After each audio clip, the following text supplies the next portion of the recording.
Allahu Akbar, Allahu Akbar.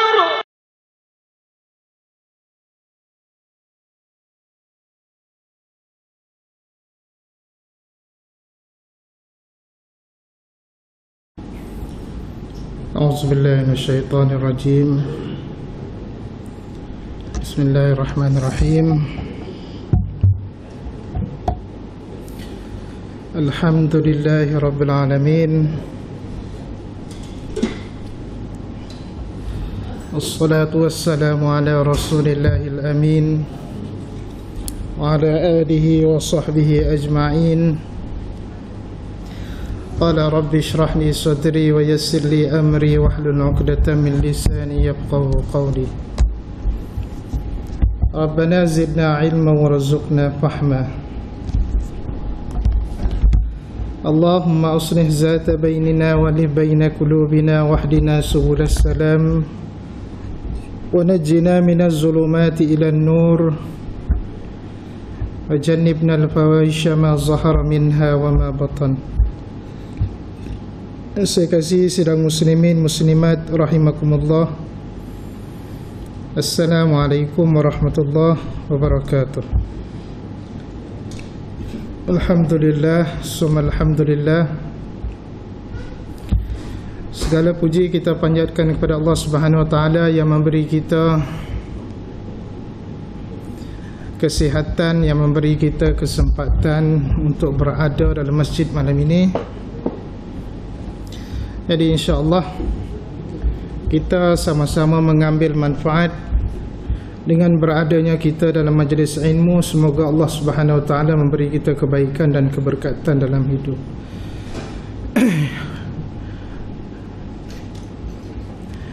Jadi insya-Allah malam ni anak nak cerita pasal, anak tak setuhlah kitab Syama'ilul Muhammadiyah tu.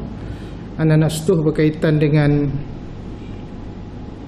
isu yang berlaku yang terkini yang kita tengok, iaitu berkaitan dengan saudara kita Palestin. Sebab kita ahli jemaah sekalian, kita tak terasa dengan keperitan kehidupan atau keperitan bagaimana hidup mereka sehari-hari, yang masuk hari ini hari ke-11 pengeboman berlaku tidak berhenti-henti.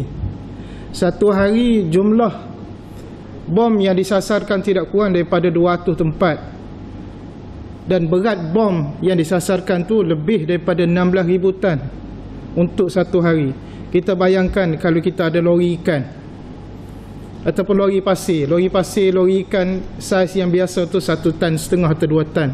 Cuba tuan-tuan bayangkan 16,000 tan peluru yang disasarkan lebih daripada 200 tempat, yang mana tempat yang dimaksudkan itu adalah rumah-rumah orang, kita kata rumah-rumah orang yang tidak ada senjata pun. Kononnya mereka kata sasaran yang dituju itu adalah tempat markah Hamas. Nauzubillah, kerja, kita kata kerja Yahudi ni memang kerja yang jahat. Anda baca ayat Quran. Qala Allah Subhanahu wa ta'ala fi kitabihil azim, walan tarda 'anka al-yahud walan nasara hatta tattabi'a millatahum qul inna hudallahi huwal huda wa la in ittaba'ta ahwa'ahum ba'da alladhi ja'aka minal 'ilm ma laka minallahi min waliyyin wala nasir alladhina atainahumul kitaba yatlunahu haqqa tilawatihi ulaika yu'minuna bihi wa man yakfur bihi fa ulaika humul khasirun. Ya bani Israel azkuru ni'mati allati an'amtu alaikum wa anni faddaltukum 'alal 'alamin wattaqu yawman la tajzi nafsun 'an nafsin shay'a wa la yuqbalu minha 'adlun wa la tanfa'uha syafa'atun wa la hum yunsarun. Surah Al-Baqarah ayat 120 hingga 123. Maksudnya orang-orang Yahudi tidak akan reda kepada kamu, begitu juga orang-orang Nasrani, sehingga kamu mengikuti millah mereka, yang ini ajaran mereka. Maknanya kita orang Islam ni Yahudi dan Nasrani tidak akan boleh berkompromi dengan kita selagi mana kita tak nak ikut dia. Bila kita ikut dia, baru dia akan berkompromi dengan kita. Maknanya boleh sepakat. Katakanlah wahai Muhammad, sesungguhnya petunjuk Allah itulah petunjuk yang benar. Dan sesungguhnya jika kamu mengikuti kemahuan mereka setelah pengetahuan datang kepadamu, maka Allah tidak lagi menjadi pelindung dan penolong kepadamu.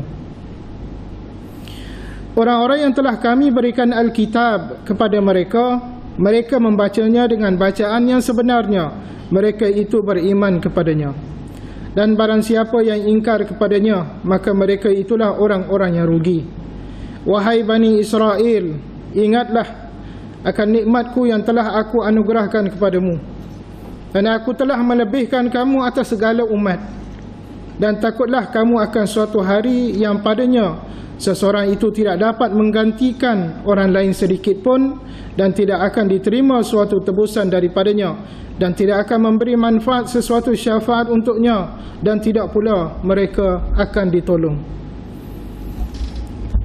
Daripada ayat 120 hingga 123 ni ada jemaah, 4 ayat ni Allah Subhanahu Wa Taala cerita keperihalan berkaitan dengan Yahudi dan Nasrani, tapi khusus Yahudi di sini. Bermakna mereka tidak boleh berkompromi dan tidak akan berkompromi, maknanya berpakat atau bersetuju dengan orang Islam kita selagi mana kita tak ikut mereka. Dan kita bukanlah menjadi orang kata perkara yang patut ataupun yang betul ataupun yang benar untuk mengikuti mereka, kerana mereka ni sudah mengabaikan Alkitab yang Allah Subhanahu Wa Taala turun kepada mereka. Dan bangsa Yahudi ni merupakan satu bangsa yang mana Allah Subhanahu Wa Taala nyatakan dalam ayat ni, iaitu bangsa yang diberi kelebihan, kerana dalam bangsa Yahudi ni diturunkan nabi-nabi di kalangan mereka. Nabi Musa, Nabi Isa, Nabi Yaqub, Nabi Daud dan sebagainya. Jadi mereka berasa mereka lebih daripada orang Islam. Sedangkan Islam yang mana kita dakwa ataupun jelas bagi kita yang dibawa oleh Nabi SAW daripada bangsa Arab. Sedangkan nenek moyang Nabi SAW itu adalah daripada Ibrahim dan juga Ismail. Maknanya daripada jalur yang sama sahaja. Jadi apa yang berlaku ahli jemaah sekarang, kita kena ambil tahu sikit sebanyak berkenaan yang kita sebut geopolitik, berkenaan kita sebut masalah-masalah perang. Jangan kita rasa selesa, jangan kita rasa sudah tidak ada keperluan nak ambil berat. Jangan, itu bahaya. Sebab anak terkejut. Ingatkan bunyi bom tu. Israel bom. Nak cerita pasal bom takut pula. Jangan kita berasa selesa dengan keadaan bila mana saudara seagama dengan kita disiksa. Kalau kita tak ada rasa apa, jemaah, itu tandanya kita ni tak ada iman. Sebab hadis Nabi jelas cerita, tanda seseorang beriman itu bila mana dia suka akan sesuatu, maka dia nak juga saudara se-Islam dia suka pada benda tu. La yu'minu ahadukum hatta yuhibbu li akhihi ma yuhibbu li nafsihi. Mana kalau dia suka makan nasi khabu, dia nak juga saudara dia biar boleh makan nasi khabu. Bermakna kita ni hidup dalam keadaan tenang, aman, damai. Kita nak saudara-saudara kita di Palestin pun hidup dalam keadaan tenang dan damai. Hakikat yang berlaku dalam kita kata 11 hari ni bermula daripada kata silapana 7 Oktober. 7 Oktober 2 hari pertama serangan bertubi-tubi daripada Hamas. Memanglah kita kata serangan tu mengejutkan kita. Sebab luar biasa cara serang, dengan jumlah serangan yang banyak, dan juga boleh masuk dalam kawasan Israel. Sedangkan Israel ni dia satu negara yang kita kata dikawal oleh bumbung ajaib. Dia panggil Iron of Dome apa benda. Dia bila mana benda satu benda masuk dalam ruangan udara dia, yang mana tidak dapat kebenaran daripada kerajaan Israel, akan ada peluru berpandu keluar dan tembak benda tu. Sekalipun benda tu drone yang kecil. Jadi bila mana berlakunya hari pertama dan kedua itu, banyak serangan yang boleh masuk ke terutama bandar dia di Tel Aviv, dan mengakibatkan kematian hari pertama sahaja 200 orang di kalangan penduduk Yahudi. Memang Yahudi gelapah. Tapi kita kena faham bahawasanya Yahudi ni dia punya backup yang paling besar di Amerika. Amerika ni dah pegang dunia dah. Amerika ni dah pegang PBB dah. Sebab tu kalau tengok zaman Yasir Arafat dulu 1994 tak silap ataupun 1990. 1984. Yasir Arafat dah tengok dah masa tu bahawasanya Yahudi yang berada di tanah dia, di tanah Palestin ni sudah cukup berkuasa kerana pengaruh daripada Amerika. Dan Yasir Arafat kata tak ada dah peluang kita nak serang dia. Tak ada peluang dah kita nak lawan dengan Yahudi ni sebab dia dapat sokongan daripada Amerika. Ibarat kalau kita istiar perang dengan Yahudi yang ada dalam negara kita ni, ibarat kita istiar dunia berperang dengan kita sebab pengaruh Amerika kepada Eropah. Ya akhirnya PLO di bawah Yasir Arafat pun bertolak ansur dengan Yahudi. Banyak perkara. Yasir Arafat tak nak rakyat dia mati. Lepas seorang-seorang mati, bahagian tanah diambil. Akhirnya Yasir Arafat pun buatlah perjanjian damai dengan Yahudi. Guna Amerika sebagai orang tengah. Tu pun agak damai lah orang kata di tepi barat. Beberapa tahun tak ada lah kita kata pengumuman yang besar-besar. Tapi yang mati tu masih ada. Setiap hari, setiap minggu ada saja rakyat Palestin yang mati dengan alasan dia menceroboh kawasan Israel dan sebagainya. Padahal benda tu memanglah Israel ni dia nak supaya semua Palestin tu menjadi milik dia. Sebab tu kalau kita tengok peta selepas 1947 habis Perang Dunia Kedua, masuklah 1967 perang Arab Israel, 1970 lebih satu kali perang lagi di antara Arab Israel. Daripada hijau yang banyak, kalau kita tengok hijau tu mewakili Palestin, putih mewakili Israel. Putih tu sikit lah, duduk sebelah tepi lah. Tapi kita tengok 2000 sekarang, tahun 2000 dia sudah terbagi dua, Gaza satu lagi tepi barat, ataupun kita sebut dalam bahasa Inggeris peta dia sebut West Bank. Tak ada dah. Dan Gaza tu ahli jemaah tahu tak besar mana. Gaza yang ada penduduk lebih kurang 2.5 juta hingga 3 juta tu, keluasan dia hanya sebesar Bandar Melaka, 350 km persegi je. Kelantan kita ni besar daripada Gaza, yang mana bahagiannya sudah diambil banyak oleh Yahudi. Jadi 3 juta, 2.5 hingga 3 juta yang berada dalam bandar Gaza tu merupakan antara bandar yang paling padat dalam dunia. Sebab itu masyarakat Palestin, terutama di Gaza dan juga tepi barat, jarang kita jumpa orang lelaki yang kahwin seorang. Hampir semua yang kahwin adalah poligami, kerana mereka nak ramaikan zuriat daripada orang-orang Palestin. Bila tahu ya seorang perempuan suami mati, perempuan tu ada anak berapa? 3, 4, dia akan jadikan perempuan tu sebagai isteri dia. Isteri kedua, ketiga ni macam zaman sahabat dulu. Zaman Rasulullah lagu tu lah. Kita kata apa Rasulullah kahwin ramai. Tengoklah isteri Rasulullah daripada janda-janda yang anak 3, 4 orang Nabi ambil. Kita nak boleh lesen yang muda pun payah nak dapat. Orang Palestin hidup dalam keadaan tertekan, ekonomi yang begitu kita kata teruk, tapi mereka dapat survive. Jadi dalam peta yang begitu kecil, 350 km persegi, bayangkan ribuan tan dan 200 lebih sasaran yang ditujukan oleh kita kata Yahudi ni kepada orang Palestin di Gaza. Hari ni kalau tak silap anak dengar pagi tadi 600 ataupun hampir 6,000 hingga 7,000 2,000 hingga 3,000 tak silap anak, 2,000 hingga 3,000 orang mati di kalangan penduduk Palestin. Nauzubillah. Bayangkanlah kalau 2-3,000 ni ramai li jemaah. 2-3,000 ni orang ramai lah. Dan cedera tu lebih daripada 700 orang. Sehingga kan hospital di Gaza City tu bekalan elektrik dicatu. Dia guna 3 jam, lepas tu dia break 5 jam, 3 jam pula kerana masalah generator. Air pula tak ada. Dan memang Yahudi ni memang betul-betul lah dia nak ambil tanah dan dia nak bagi etnik, kita kata bangsa Arab Palestin ni tak ada, supaya boleh kita kata pupus di atas muka bumi. Sebab dia memang nak ambil betul-betul lah Palestin ni. Bermula daripada 1917 tak silap anak. Lepas pada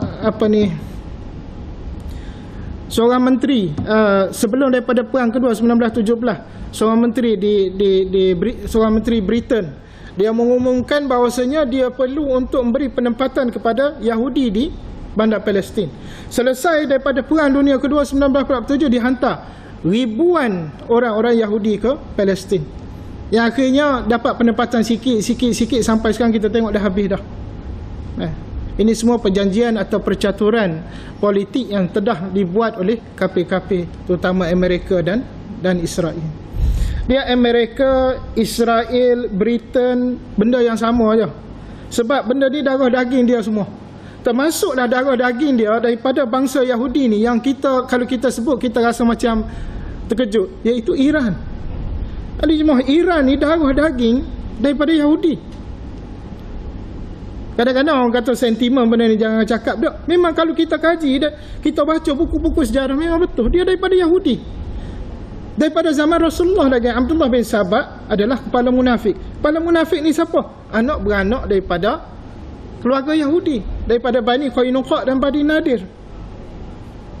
Sebab itu kita takut Iran yang kononnya memberi sokongan kepada Palestin sekarang ni, kita takut sebenarnya dia bukan memberi sokongan, tetapi dia nak mengkambing hitamkan Palestin. Dia nak tunjuk kepada dunia bahasanya dia boleh bantu Palestin. Yang akhirnya negara-negara Sunni yang berada di, kita kata, berada di kawasan negara-negara Teluk akan jauh daripada ataupun akan tidak bekerjasama dengan Palestin. Sebab mereka nak tunjukkan bahawasanya ni Iran boleh kerjasama dengan Palestin. Jadi negara Kuwait, negara Bahrain pun takut. Sebab dah nampak dah bahawasanya Palestin ni adalah bahawasanya Hamas ni adalah komplot dengan Syiah. Ini semua fitnah-fitnah yang kita tengok yang telah direka cipta oleh Israel, Yahudi. 2 hari lepas, Setiausaha Amerika Anthony Blinken, dia pergi jumpa dengan Raja Abdullah Jordan untuk minta sokongan, atau dia melobi supaya dapat sokongan untuk buat serangan yang 3 hari lepas ni. 3 hari lepas ni yang berlaku apa ni jemaah? Iaitu penduduk di utara, iaitu di Gaza City dan juga bin Haifa di sebelah atas tu, supaya mengosongkan kawasan mereka, wilayah mereka, dan turun ke bawah ke Rafah. Rafah ni dah hujung yang sempadan dengan Mesir.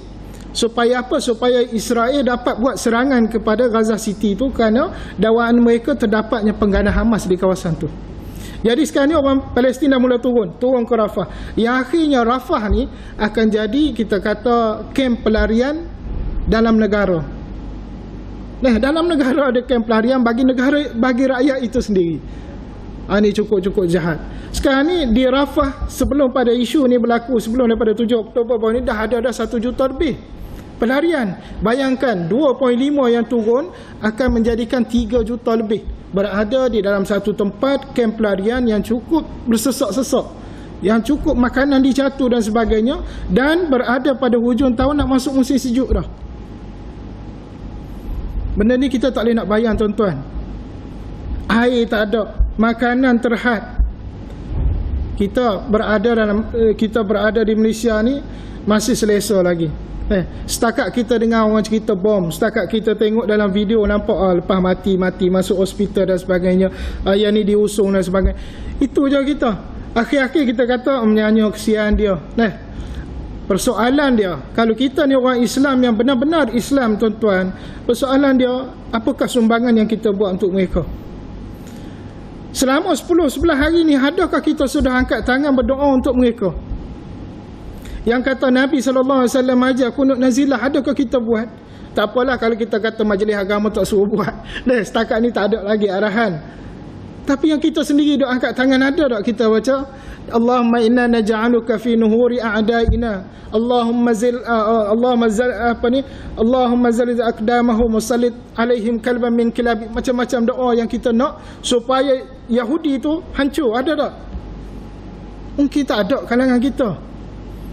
Tu belum tanya lagi ada tak dalam masjid ni yang sudah buat sumbangan kepada Palestin. Tak ada lagi. Ada jemaah sekarang ni cukup mudah nak buat sumbangan, nak derma kepada Palestin. Sampai anak ada terbaca 2-3 hari lepas satu Facebook, satu organisasi dia buat, tekan di link yang diberikan dalam Facebook, derma seikhlas mungkin dan paling minimum RM1. Bayangkan betapa mudah nak derma sekarang. Anda pun try tekan, tapi sebab anda dah guna link yang lain, anda tekan je lah. Memang masuk tu, tengok step dia tu mudah lah. Nak salurkan duit bantuan kepada orang-orang Palestin kita. Dan semalam kerajaan Malaysia kita umum dapat buat kutipan 100 juta ringgit Malaysia, 10 juta daripada kerajaan dan selebihnya daripada GLC untuk salur kepada Palestin. Itu dah banyak dah. Malaysia kita ni memang terkenal satu negara kecil, tapi memang kuat dari segi bantuan dan sokongan kepada Palestin. Memang luar biasa Malaysia kita ni dalam bab orang kata beri sumbangan dan juga tolong orang.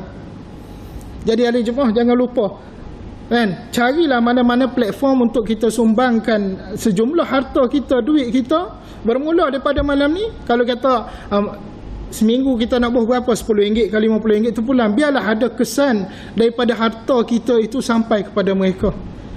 Sebab Allah Subhanahu Wa Taala akan tanya kita semua ni, apa yang kita buat untuk mereka? Adakah setakat telinga kita dengar saja? Adakah setakat mata kita tengok lepas tu rasa sedih tu biar air mata tu ya kah? Tidak pernah berdoa dan tidak pernah beri sebahagian harta untuk mereka. Yang kita paling sedih, orang yang tidak tidak rasa jiwa dia tu macam tak ada rasa touching. Bila mana tengok kesusahan Palestin, dia tak ada rasa apa. Ini bahaya dia cuma. Cukup bahaya tu kita kata jiwa mati. Anda bawa satu cerita seorang sahabat Rasulullah SAW.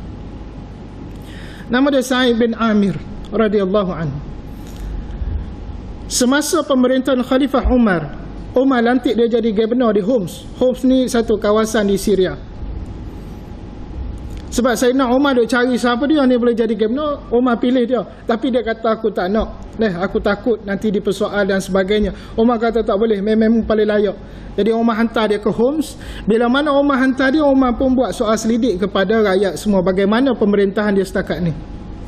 Bagaimanakah kita kata tata kelola yang gubernur Sa'ad bin Amir ni buat? Jadi dapatlah beberapa laporan. Ada semua dalam riwayat cerita tu ada 4 laporan. Tapi anda ambil laporan yang keempat. 3 laporan tu memang lulus. Maknanya dia boleh jawab dengan baik. Memang tidak salah dia. Yang keempat, Sa'id bin Amir. Bila mana dia bercakap di hadapan rakyat dia, sekejap bercakap dia rubuh pesel. Kita kata pitam. Bangun pula, cakap-cakap pitam. Jadi rakyat dia rasa macam tak puas hati. Kenapa kami boleh seorang pemimpin, seorang gubernur yang tak ada stamina ni, yang tidak ada kekuatan berdepan dengan masyarakat, tak ada kekuatan untuk berdepan dengan rakyat, bercakap rebah. Jadi laporan ni sampai kepada Umar. Umar pun panggil dia Sa'id bin Amir. Umar pun tanya, sebab apa berlaku perkara macam ni? Dia pun cerita kepada Sayyidina Umar. Dia cerita, dia kata, sebenarnya berlaku kepada aku berasa macam rebah sekejap, pitam sekejap kerana satu peristiwa dulu. Semasa aku ni dalam keadaan kafir, aku masih di kalangan musyrikin Mekah dulu, musyrikin kalangan Quraisy Mekah dulu. Aku pernah saksi depan mata aku seorang sahabat Rasulullah SAW, nama dia Khubayb bin Adi radhiyallahu anhu. Aku tengok depan mata aku berada bersama dengan Abu Sufyan, yang mana pada masa itu Abu Sufyan ni kepala Quraisy kafir. Tapi Abu Sufyan lepas pada itu masuk Islam lah. Dia berada di hadapan Khubayb bin Adi ni, dia dapat tengok penyiksaan yang dilakukan oleh kafir Quraisy terhadap Khubayb bin Adi. Khubayb bin Adi masuk Islam. Kafir Quraisy buat macam mana Ali jemaah?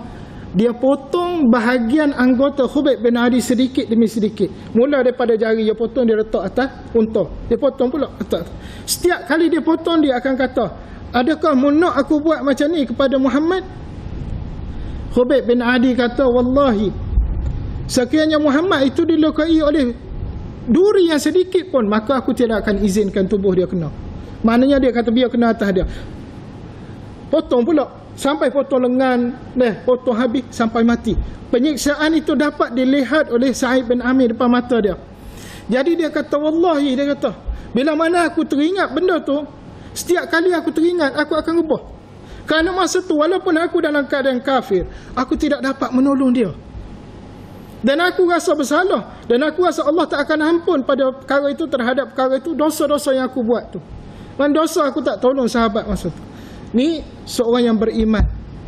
Dia kenang cerita lama, boleh rebah, boleh pengsan, boleh pitam. Kita yang hari-hari dengar penyiksaan daripada saudara kita Palestin, kita rasa tak ada apa pun. Kita rasa macam tak apalah. Waktu bahagian dia, bahagian aku ni happy lagi. Gaji masuk bulan-bulan. Makan pun okey, boleh makan lagi. Tak. Allah Subhanahu Wa Taala Maha Adil, tuan-tuan. Allah tanya kita. Sebanyak mana duit kita keluar untuk mereka, untuk bantu infak fi sabilillah. Sebanyak mana doa yang pernah kita panjatkan untuk mereka. Allah tanya semua. Walaupun mereka tu duduk beribu batu daripada kita, walaupun kita bercakap pun mereka tak dengar, bahasa mereka pun kita tak faham. Di tanah Palestin yang dijemaah, selain daripada Baitul Maqdis, dia adalah tempat yang mulia. Semua di Palestin tu, daripada hujung kita kata Gaza sampai kepada West Bank, sampai kepada Rafah dan sebagainya, adalah tempat yang mulia daripada peristiwa Isra' Mi'raj berlaku. Daripada kita kata Sayyidina Umar mula dapat taluk bumi Palestin, Sayyidina Umar kata kita kena jaga bumi Palestin ni. Habis dapat kita kata dapat diambil pula oleh Kristian. Mari pula Salahuddin Al-Ayyubi melepaskan atau membuka balik kota Palestin dan berada di bawah tangan Islam. 12 kurun berada di bawah tangan Islam. Bayangkan kalau kata sekarang Palestin dah habis dah. Tak ada dah katakan. Dalam tempoh beberapa minggu ni lepas ni tak ada dah. Satu hadis Rasulullah SAW kata bahawasanya pada satu masa nanti, iaitu akhir zaman, orang Yahudi ni akan mati semua. Pokok-pokok batu-batu yang berada tu akan cerita, ni Yahudi duduk celah ni, dan kita akan datang bunuh dia. Bila benda tu akan berlaku? Benda tu akan berlaku pada satu masa nanti, iaitu pada akhir zaman. Bermakna kalau kata ni dalam 2 minggu ni ataupun dalam masa terdekat Islam kita menang, bermakna kemungkinan besar ini adalah akhir zaman. Sebab hadis kata. Tapi kalau kalah, bermakna akan tiba satu masa nanti kita akan menang. Bila kita berada dalam pahaman dengan akidah macam tu, insya-Allah kita akan yakin dengan agama kita. Dan kita akan terus untuk istiqamah membantu mereka. Di Amerika, tuan-tuan, ni satu data anda dapat anda baca dalam satu website orang putih ni. Di Amerika rupanya setiap tahun siapa saja yang jadi Presiden Amerika, daripada parti mana-mana, Republican ke Liberal ke parti apa sekalipun, dia wajib meluluskan 8 bilion bantuan subsidi ketenteraan kepada Palestin. 8 bilion dolar, bayangkan. Sebab tu Yasir Arafat 1984 dia kata kita tak boleh nak lawan dah Yahudi ni, sebab dia sudah jadi kuasa yang kuat dengan bantuan daripada Amerika setiap tahun. Sebab tu setengah ulama berpegang bahawasanya tidak boleh kita nak berjihad di Palestin. Kenapa? Kalau kita pergi bunuh dia seorang, dia akan mari bunuh kita 100 orang. Maknanya pandangan ulama yang keluar fatwa tu ada tepat juga, kerana mengelak daripada kematian di kalangan umat Islam yang begitu ramai. Yahudi ni satu bangsa yang memang sayang kepada nyawa pok dia, yang memang sayang kepada nyawa rakyat dia. Tahun 2006, tuan-tuan, kalau tak silap anda, nama dia apa? Gilad Sharif ke apa? Gilad Sharif, seorang tentera. Gilad Sharif, dia menjadi tawanan kepada Hamas. Tahun 2011 dia buat exchange, pertukaran seorang tawanan Gilad Sharif ni dengan 1,200 tawanan daripada Palestin. Hanya satu nyawa ya Yahudi, dia punya sayang dia sanggup beri, lepaskan, bebaskan 1,200 tawanan Palestin yang berada di Israel. Sebab itu kejayaan Hamas sebenarnya bila mana dia dapat menawan orang Yahudi, bukan dia dapat membunuh. Sebab kalau dia dapat tawan katakan 100 orang Yahudi, bermakna kita buatlah lingkungan dah 10,000 orang Palestin yang berada dalam tawanan di Israel sekarang akan dibebaskan kemungkinan. Tapi benda ni sebab Allah Subhanahu Wa Taala Maha Kaya lah. Kita tak tahulah sejauh mana dan sebanyak mana tawanan yang ada di bawah tangan Hamas sekarang. Jadi ahli jemaah sekalian, kalau kita tengok satu perkara lagi berkaitan dengan istilah normalisasi. Anda terbaca apa benda normalisasi ni? Rupanya normalisasi ni bahasa yang mudah kita nak faham, iaitu proses nak membiasakan satu perkara yang tak biasa sebelum ni kepada biasa. Tak biasa macam mana? Tak biasa negara Arab ni dia tak biasa bekerjasama dengan Israel. Jadi Israel pun buat satu package iaitu normalisasi antara Israel dengan negara-negara Arab.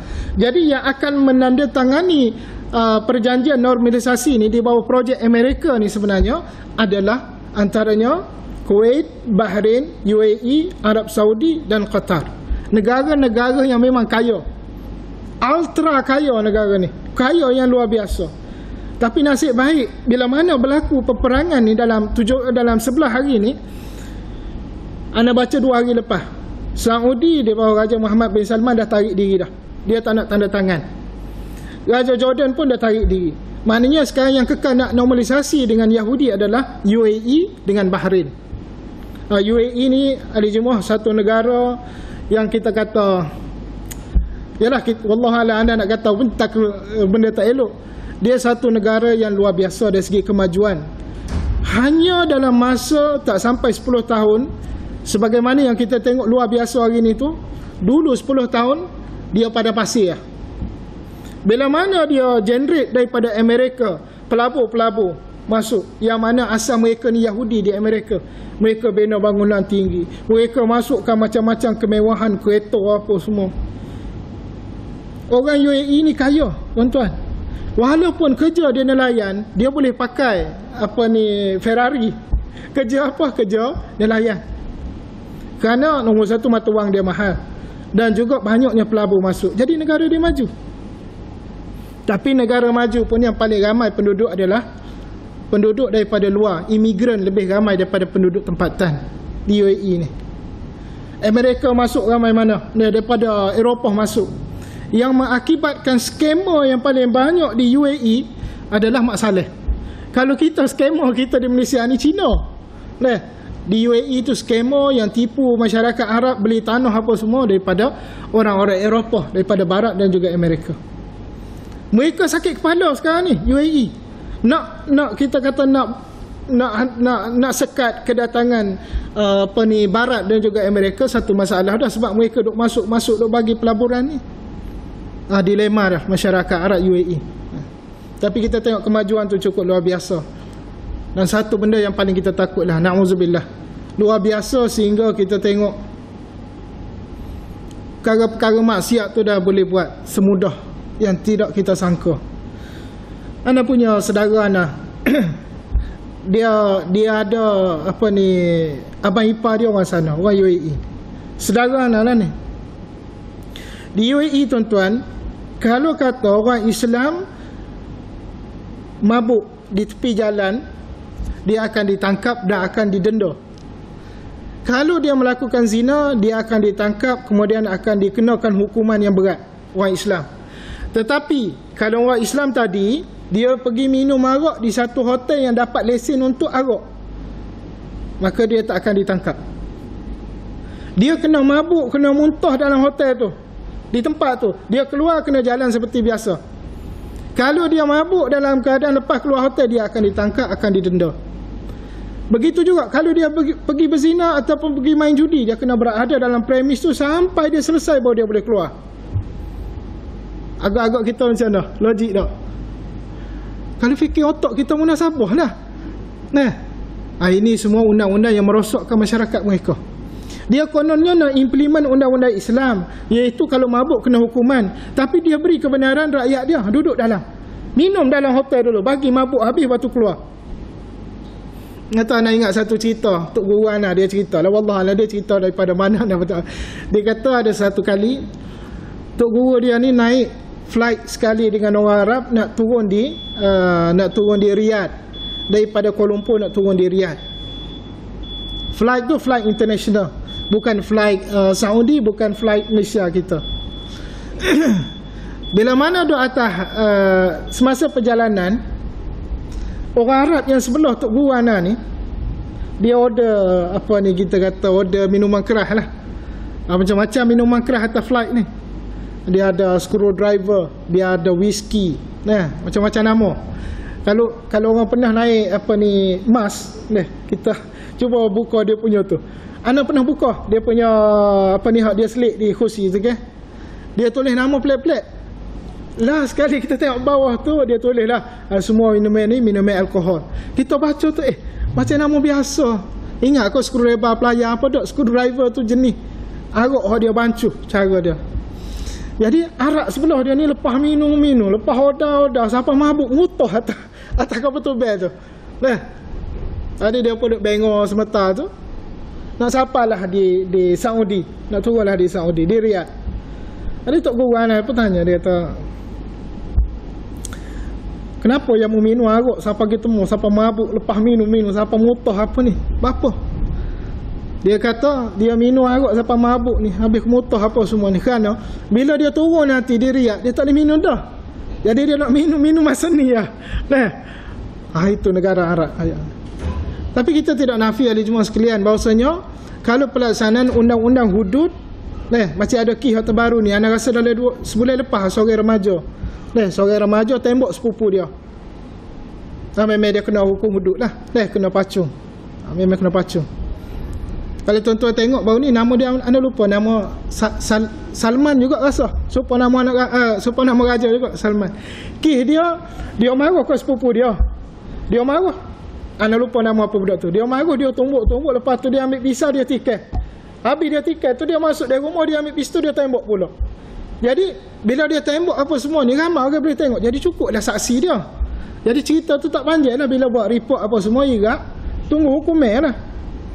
Bila tunggu hukumnya, ahli keluarga daripada budak ni, hari orang nak pacung tu, dia ada tradisi. Ada satu tradisi lah masyarakat Arab ni, bila kata nak kita kata nak pacung ni, iaitu daripada keluarga hak akan dipancung ni, dia akan mari dalam keadaan dia tunjuk kehinaan keluarga dia.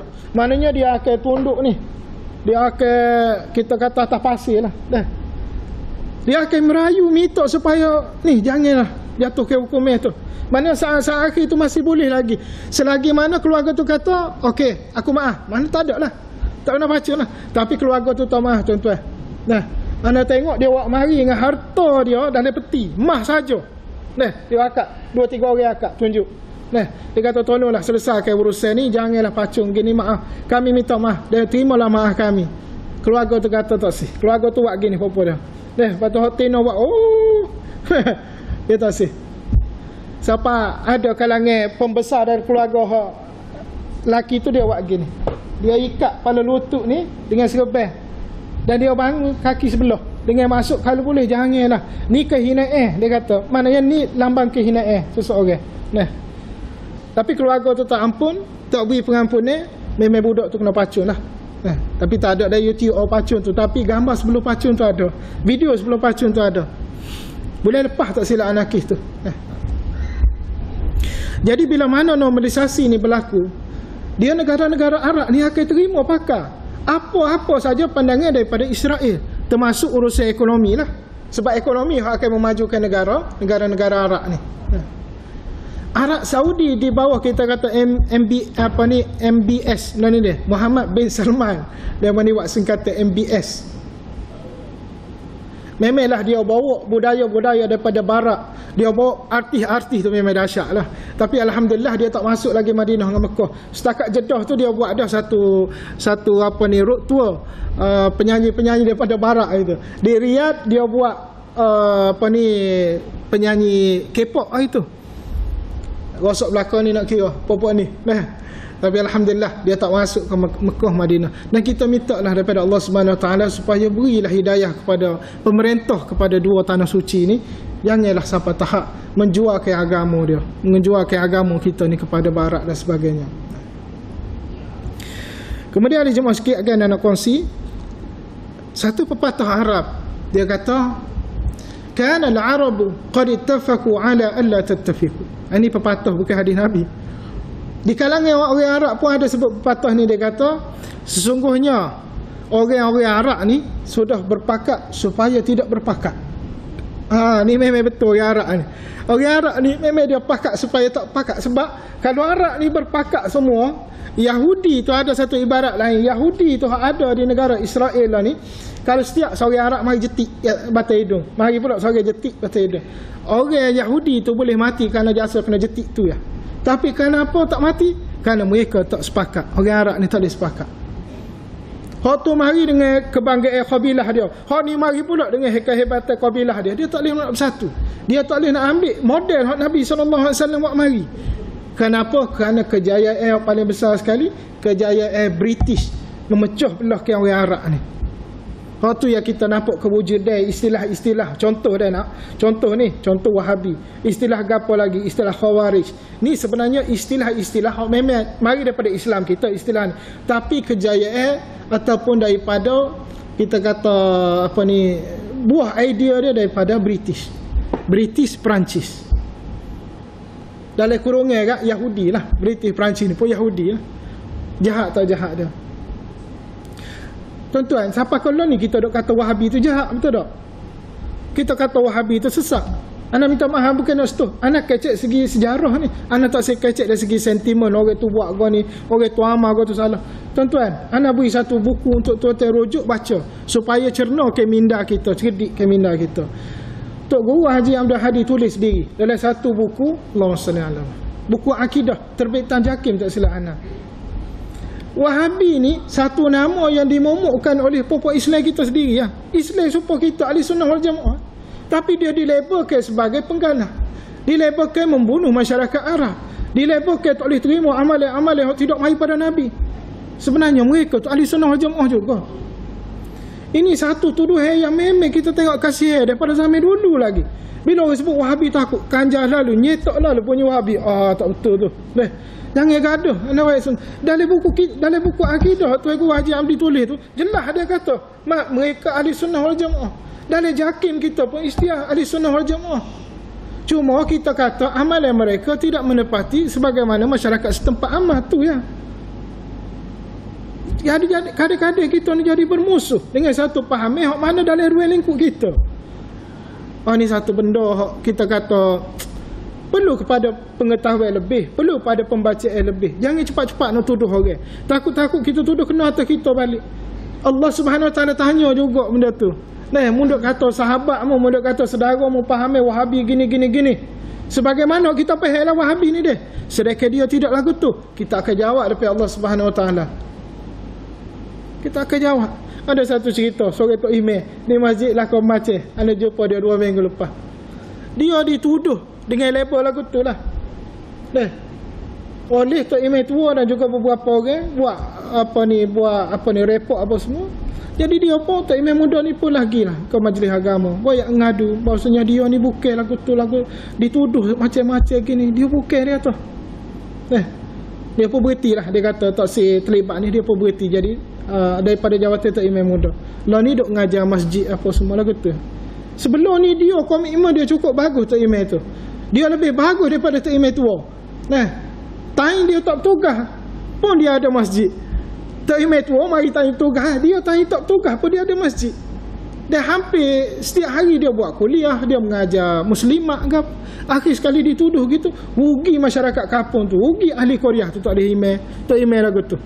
Ana berkata Allah, nak tabah lah benda ni nak buat kan. Lagu tu lah tuduhan kepada orang beragama. Kalau dia tak tuduh hak lepa buat swagan sat ni, dia akan tuduh ke apa? Dia akan tuduh parti lah. Ni ijaz sikit ni, ni orang dia akan ada tuduhan. Inilah fitnah hak mana kita akan jawab depan Allah Subhanahu Wa Taala nanti. Kalau kata benda tu betul tak apalah. Kalau tak betul, payah kita nak cari orang tu di mahsyar nanti. Sebab tu ana secara peribadi lah, kalau orang tuduh ustaz tu, anda kena ingat ustaz tu aliran gini sikit. Ana tak apa nak dengar dah kalau orang ustaz sebut gitu. Bagi ana orang hok sebut gitu, biasanya kalau dengan ustaz juga. Maknanya ustaz tu ada masalah peribadi dah. Dia akan royak, ustaz A ni gini sikit dia, hantar kena ingat ustaz B ni gini. Bermakna ustaz royak tu bermasalah dah. Ana punya formula lagu tu mudah. Sebab kalau kita tak ada masalah apa, kita tak akan label orang muda-muda. Kita buat fahami kita lah. Nah, hak tu hak berlaku ni, hak sari dua ni. Nah, hak nak rakyat sungguh lah ni. Ana ambil masa sikit lagi. Hak sah tak sah nikah. Kenapa? Kerana ekstrim lah ni. Dan anak tak sebut siapa dia nikah bang ni sari dua tu dia. Hak tu kata tak sah ni kata sah ke apa. Kerana apa hak tu tak sah tu? Kerana ekstrim tu. Ekstrim dengan satu faham dia. Sedekah benda tu banyak lagi khilaf. Dalam mazhab Syafi'i sendiri pun khilaf banyak. Sama ada nak sebut nikah tak nikah.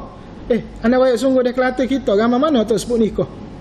Saya terima sebagaimana yang berikut. Ramai sebut. Hak tak sebut perkataan nikah. Mazhab Syafi'i kita strict tu, mesti ada perkataan nikah baru sah. Tapi satu pandangan daripada mazhab Syafi'i juga kata, tak ada perkataan nikah. Rakyat aku terima, sah dah. Bapa tak boleh pakai pandangan itu? Pandangan itu Syafi'i juga. Itu dok kerah. Siapa sabit tidak sah nikah menyebabkan hubungan itu hubungan zina. Oh na'udzubillah, nyanyi kau syekh. Nak kata zina mudah-mudah. Dah lah kahwin tu member baru masuk Islam lah. Mana ada konsep dakwah tu? Jauh benar lah kita nak dakwah orang. Tiba-tiba orang nikah molek-molek, happy molek ada. Kita kata ni tidak sah, ni zina dan sebagainya. Na'udzubillah. Dia orang rakyat tu sebenarnya, dia ada kes dah sebenarnya. Anak pernah cek, bukan anak pernah cek dah. 2014 JAKIM pernah ambil tindakan dah dia. Pernah ban dah orang tu. Hak kata tak sah tu. Orang Indonesia tu. Minggu lepas anak pergi muzakarah di Kuala Lumpur. Dr. Ayub Khan cerita. Ni timbalan polis ni. Anak pergi muzakarah. Dia balik dengan flight lalu. Dia kata dalam senarai polis ni banyak ustaz-ustaz, kalangan ustaz hak memang ekstrim. Ramai. Sama ada ustaz tu hak di level Volkswagen saat ni ke, ustaz tu di level Aswajah ke, memang banyak. Bermakna ustaz hak kita kata boleh guna pakai kan, hak toleran, hak boleh tolak ansur dalam banyak keadaan. Contoh Nabi hak boleh tolak ansur, iaitu bekas mufti wilayah dulu, Dr. Zulkifli Al-Bakri. Hak tu hak paling toleran, boleh baca dia punya pandangan. Dan dalam bab hak nikah kahwin yang kata sah tak sah ni, dia japuk ke sari dua apa ni. Mari dia japuk. Dia kata sah. Kalau baca akhir lah, dia kata sah sebab ada dalam pandangan Syafi'i sendiri. Kalau kita nyatakan bahawasanya benda tu sudah kita terima dengan lafaz madi, maknanya lepas lafaz sudah berlaku, maka sah. Ni jangan ekstrim dalam beragama sebab dia boleh merosakkan kita sendiri. Jadi balik kepada cerita kita saat ni hak Palestin ahli jemaah, kena ingat dah. Siapa dia ada duit, bukan suri kana. Malam ni balik, carilah mana-mana website hak secure. Kita kata secure ni maknanya selamat. Kalau tak reti, minta anak-anak tolong buat, donate dah. Berilah sumbangan sekurang-kurangnya 10 riyal untuk saudara mara kita. Kalau tak tahu, anak ada satu, tapi kalau nanti anda masuk dalam grup masjid ni, anda buat siap-siap dah untuk sumbangan kepada Cinta Gaza Malaysia. CGM, Cinta Gaza Malaysia. Cara paling mudah ya. Ada 10 riyal pun 10 riyal. 10 riyal tu ahli jemaah tahu tak dia akan jadi berapa hak Allah Subhanahu Wa Taala janji? Sab'a sanabila fi kulli sumbulatin mi'atu habbah. Allah kata, so tu jadi 7. 7 tu akan jadi 100. Allah kata, mana 10 riyal akan jadi 1000. Boleh jadi 100, boleh jadi 1000, boleh pergi ke 1000. Jadi kalau kita nampak infak duit kita ke jalan Allah, insya-Allah kita dapat keberkatan dan juga kebaikan hidup kita. Auzubillahi minasyaitonirrajim. Bismillahirrahmanirrahim. Alhamdulillahirabbil alamin wassalatu wassalamu ala rasulillahil amin wa ala alihi washabbihi ajma'in. Allahumma ij'al jam'ana hadza jam'an marhuma tafruqna min ba'di tafruqan ma'suma. Allahumma inna naj'aluka fi nuhuri a'da'ina wa na'udzu bika min shururihim. اللهم بدد شملهم وفرق جمعهم وشتت كلمتهم وزلزل أقدامهم وسلط عليهم كلبا من كلابك يا قهار يا جبار يا منتقم يا الله يا الله يا الله. اللهم يا منزل الكتاب ويا مجري السحاب ويا هازم الأحزاب اهزمهم وانصرنا عليهم. اللهم انصر إخواننا مسلمي فلسطين. اللهم انصر إخواننا مسلمي فلسطين. اللهم انصر إخواننا مسلمي فلسطين. ربنا آتنا في الدنيا حسنة في الآخرة حسنة وقنا عذاب النار. وصلى الله على محمد وعلى آله وصحبه وسلم. الحمد لله رب العالمين.